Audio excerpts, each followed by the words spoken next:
Does an authoring system pay off? And for which type of company does it make sense to introduce one?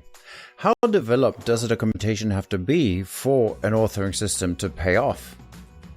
These were just the questions that we had asked ourselves, and we followed them up in a bachelor work that I had carried out in my company. The core of this study was to find out the condition or degree of maturity for a technical documentation in a company to be for an authoring system to pay off, and for how many companies this would be the case.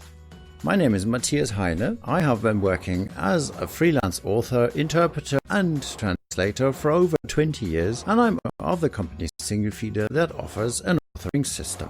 To answer the question that we've mentioned before, we started a cooperation with a technical college in Soest in the form of an internship for a person doing their bachelor work.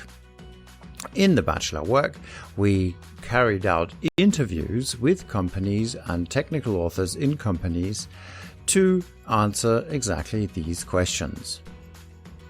In this presentation, I want to show the findings of the interviews.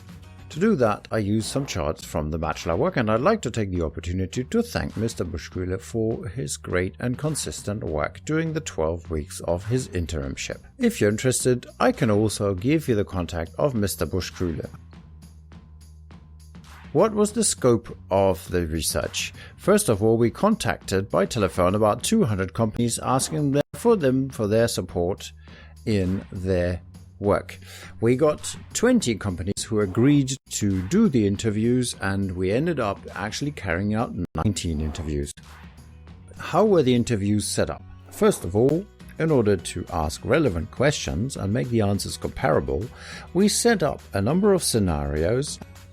The first scenario describes a group of companies for whom it does not make sense to introduce an authoring system because the amount of documentation that they do is simply too little. The second scenario describes a group of companies for whom it does make sense to introduce an authoring system for a number of different reasons. During the course of the interview, we would verify the company's association with the respective scenarios. The third scenario describes companies who already introduced an authoring system. Following the scenarios, we asked a number of questions concerning the characteristics of the documentation in the company. That means the scope, the processes and how the documentation is created, how it is authored, how it is proofread, how it is designed, and how it is translated.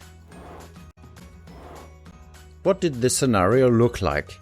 Here I would like to highlight the scenario 2. In my company, we already are one or several technical authors. We do create a number of technical documentations, which we translate into a number of different languages. We look out for uniform wording in our documents, and the structure of most of the documentation is identical. We work with templates and a predefined layout. We have set up methods to create technical documentation, however, we do not always apply them. What were the findings from the interviews? First of all, it emerged that 11 from the 19 companies that we interviewed were associated with scenario 2, and that is why I highlight this scenario in this presentation. In this chart, scenario 2 is represented by the central column. 3 companies had already introduced an authoring system, and 5 did not because it was not relevant for them. The question whether there was already a technical author working in the company emerged to be highly relevant. It emerged that 91% of the companies in Group 2 had one or several technical authors. That already indicates that an authoring system is the central tool for a technical author. Another interesting answer came up from the question on the size of the documentation. Here it is shown in pages. On one side we see that the benefit of a system grows with the size of the documentation as such, but it also shows that the benefit starts to come in much earlier than most of the companies expected. Another indicator for the possible benefit of an authoring system is the reuse rate. With respect to this chart, we have to note that the lowest repetition rate in the companies that we talked to was 40%.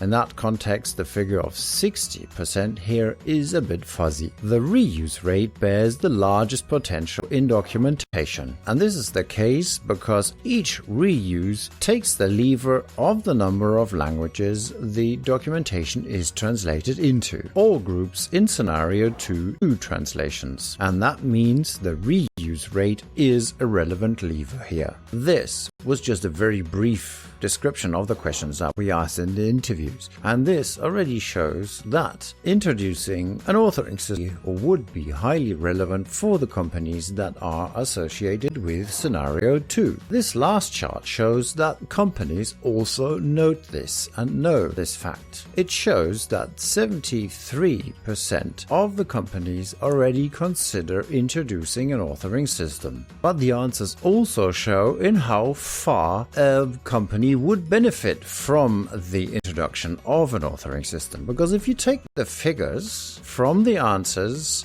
of group 2 and put them to the feasibility calculation for the system's single feeder, all companies would already start to benefit after using the system for 3 months.